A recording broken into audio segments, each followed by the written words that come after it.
The sky over Jerusalem felt heavy that morning.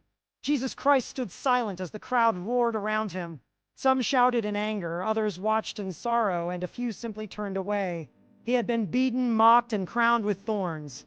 Yet there was a strange peace in his eyes, like he already knew how the story would end.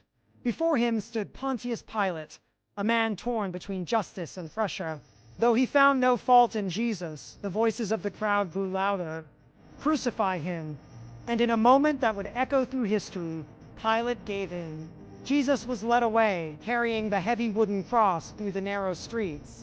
Each step was a struggle. The weight of the cross pressed into his wounded back. But something far greater rested on him, the burden of humanity's sin.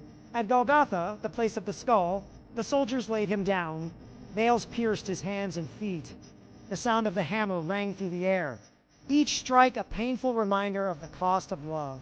As he hung on the cross, the sky darkened. Yet even in agony, Jesus spoke words no one expected. "Father, forgive them, for they do not know what they are doing." Hours passed. The crowd quieted. The earth seemed to hold its breath.